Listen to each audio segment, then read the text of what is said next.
Here we got a monitor ISO VAC3 Variac. Supposedly it isolates the ground from the output it's making. And what we're going to do is turned off. Here's what it is turned on. We're going to try to do these tests at 40 volts. Okay, I don't know if the cameraman can see there. It's got its own voltmeter, and we're going to do these tests at 40 volts. Can you see that meter there, Devin, on the camera? Right over here, there. Right there. See if that you can see that. Yeah, I see it. Okay, we're going to turn that back off again. Now it's back to 0. Now we have this thing called clock C. Clock C is the most amazing thing I've seen in a coon's age. Okay, this is clock C referencing the voltages between a time distortion and an ordinary time. We plug that in. It's off, there's no power, and it's showing 99 volts. It's a single wire potential transmission. Okay. Now if we can get the cameraman to back up just a hair, you can see the single wire transmission is coming from the small coil to the large coil, which has been grounded. Okay, we're going to stop there on that account to show the unusual circumstances of clock C, which we've been able to successfully negotiate as a reference point in different time streams made by induction or resonant induction. Okay, then. Okay, at this point, then, we have to show what's going on with that time stream. It's not turned on. Here's where they're sending the energy. It's recording 0 amps. However, the secondary, being grounded to a large antenna outside, is showing 0.11 milliamps. This is not the actual circumstances of operation of the circuit. This is only the one wire operation. Having said all this, we don't normally pick up these good effects. We have to go to an entirely different subject then. We'll just leave that as it is for now. We're going to go back to gravity then. If Devin can look here. When we compare the effects of the small coil to the big coil and vice versa, it looks just like a gravitational effect. However, we have to distinguish. Go, please turn that TV off. Sorry, folks. Shit happens. It's well worth your wait. Okay, we're going to look here on our reactances. We're going to compare the reactance transmission of energy to the energy received through what we call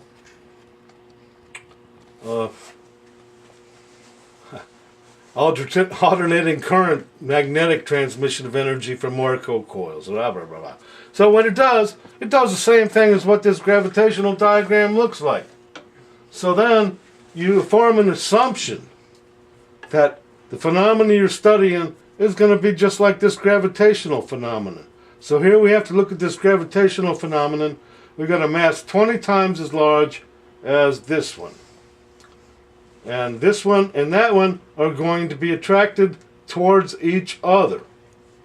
However, the clock C, as the third observer, is going to see a different motion towards its observation point than it will this motion towards that observation point.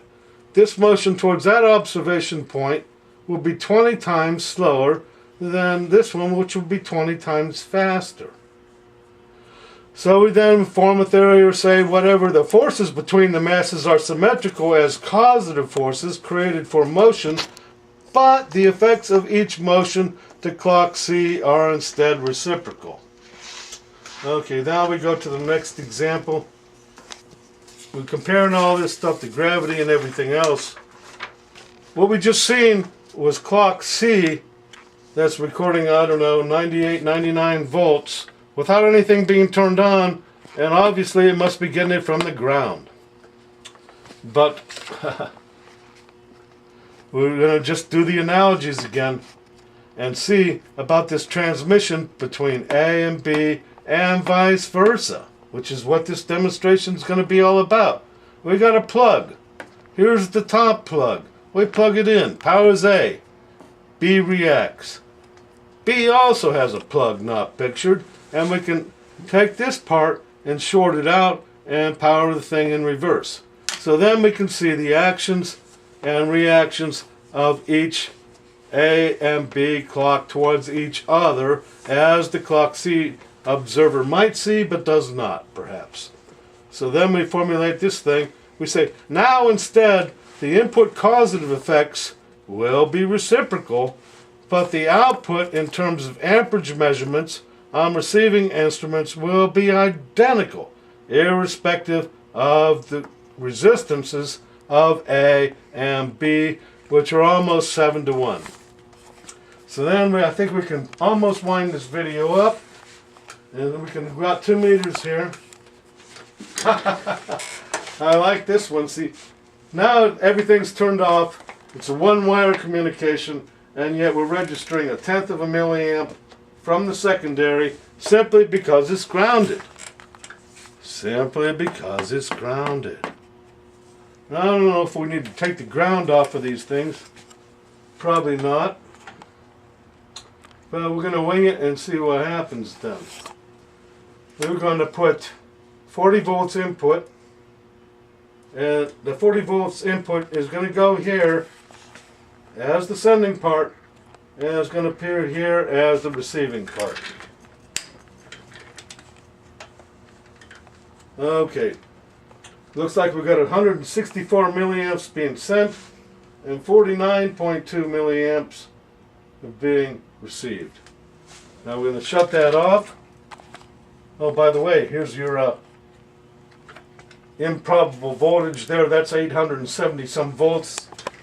Pardon me, we shouldn't have had that connected. I'd be blowing my meter up. See that? Anyways, now we're going to take this plug out, and we're going to do the same thing as what we had. Well, we can't show that right now. Taking this out and plugging it in there is going to do the same thing because the short on that plug is reversed. But now we're going to reverse the entire phenomenon. We're going to do this twice.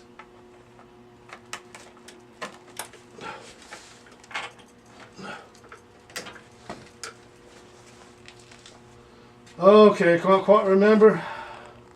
Now we're sending 22 milliamps in from the sending and receiving 46.7. Stop. Reverse plugs.